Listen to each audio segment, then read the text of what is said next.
sucré. 13h, 14h. Europe 1, 13h. Avec Stéphanie Demurus sur Europe 1 et Stéphanie à 13h20, c'est le moment d'accueillir vos deux chroniqueurs du jour pour débattre de l'actualité de ce lundi 12 mai. Avec vous aujourd'hui le journaliste Yvan Rioufol et le chroniqueur politique Olivier d'Artigol. Bonjour messieurs, bonjour Olivier, bonjour Yvan. Évidemment, je voulais vous faire réagir tout d'abord à cette nouvelle agression. Un nouveau sapeur-pompier volontaire percuté ce samedi alors qu'il tentait de faire cesser un rodéo urbain sur le parking de sa caserne à Évian-les-Bains. Ce père de famille est toujours dans le coma. Et puis hier, toujours en Haute-Savoie, nouvelle agression, je le disais, 2 pompiers en cours d'intervention d'un accident de la route. L'automobiliste passablement éméché s'en est pris tout d'abord à son épouse, puis aux pompiers. Alors ils sont légèrement blessés, mais tout de même le symbole est terrible. On rappelle, dans le cas en tout cas d'Évian, que le conducteur de 30 ans a foncé délibérément sur le pompier. Il a fait demi-tour pour lui cracher dessus. On précise que son permis avait été suspendu, qu'il avait été condamné par la justice pour conduite sous stupéfiants et qu'il devait accessoirement se présenter en juin au tribunal. On reste un petit peu sans voix, Olivier d'Artigol. Oui, très joli pédigré.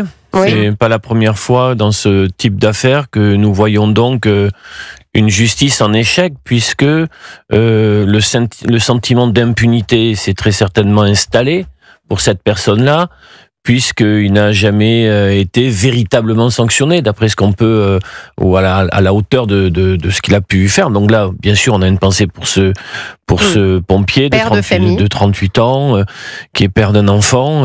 Il a vécu l'horreur, hein, puisqu'il y a véritablement cet individu a voulu tuer. Il y a le porte-parole des sapeurs-pompiers qui était sur vos ondes et qui dit l'effroi de ses collègues.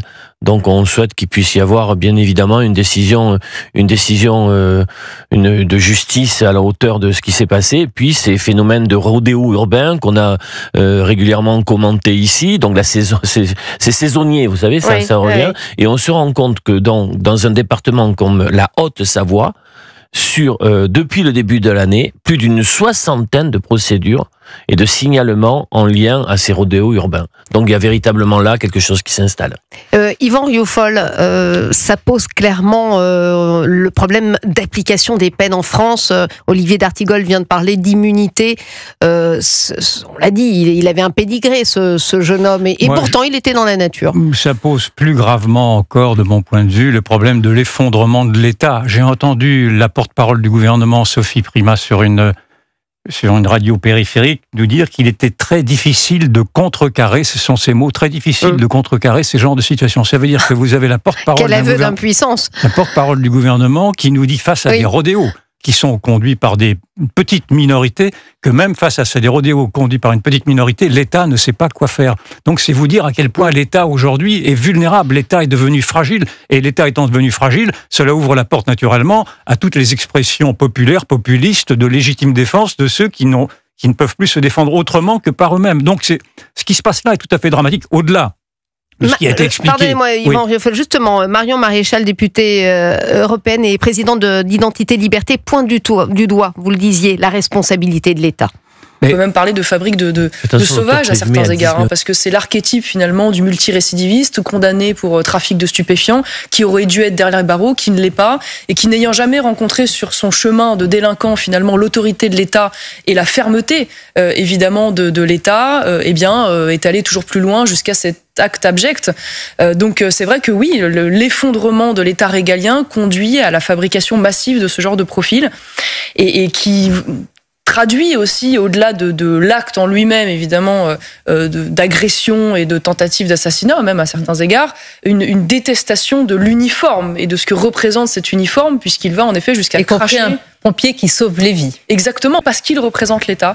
Alors Marion Maréchal met le doigt évidemment sur une situation terrible. On cible l'uniforme, y compris des gens qui viennent pour vous sauver vous-même, les agressez. L'auteur des faits, qui a 19 ans, il y a donc 15 antécédents judiciaires, tous liés aux stupéfiants.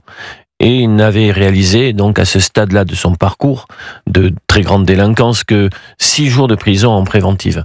On voit là une difficulté concernant la justice des mineurs qui a été déjà pointée, notamment avec les réformes Belloubet et sur la césure, qui fait que tout ça ne va pas. Donc il faut une remise à plat concernant puisque mais Olivier, vous dites la justice des mineurs, mais le constat qu'on fait, c'est qu'il n'a pas été arrêté dans son continuum de délinquance qui l'a amené à commettre le pire.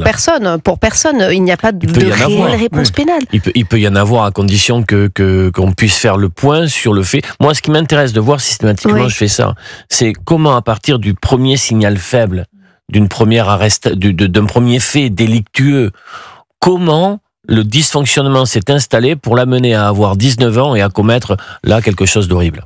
Avec en plus un comportement où il revient, le pompier il crache sur la personne qui a été frappée. Tout cela d'ailleurs a déjà été expliqué, tout a été décortiqué, on connaît maintenant l'impunité. Mais moi, outre l'effondrement de l'État, j'y vois aussi l'effondrement, plus gravement encore, l'effondrement de la société elle-même, parce que c'est la société elle-même qui aujourd'hui produit en son sein ce que le ministre de l'Intérieur a appelé les barbares. Et je pense qu'en effet, c'est le mot qui vient à l'esprit. Jusqu'alors, on nous parlait des barbares quand c'était des envahisseurs.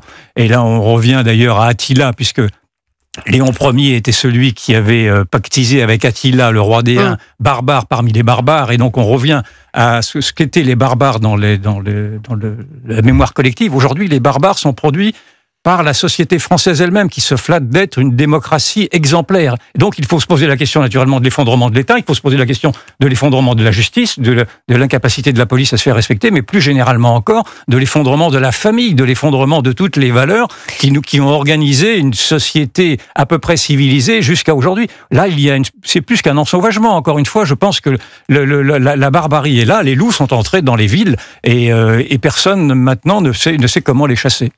Messieurs, on va revenir tout à l'heure sur un autre fait d'actualité, l'Algérie qui va expulser 15 nouveaux agents français en poste à Alger. Certains pensaient que ça allait mieux, non, pas du tout en fait, on y reviendra. Restez bien avec nous, la suite d'Europe 1 13h, c'est dans un instant, il est 13h27, vous écoutez Stéphanie Demurus sur Europe 1.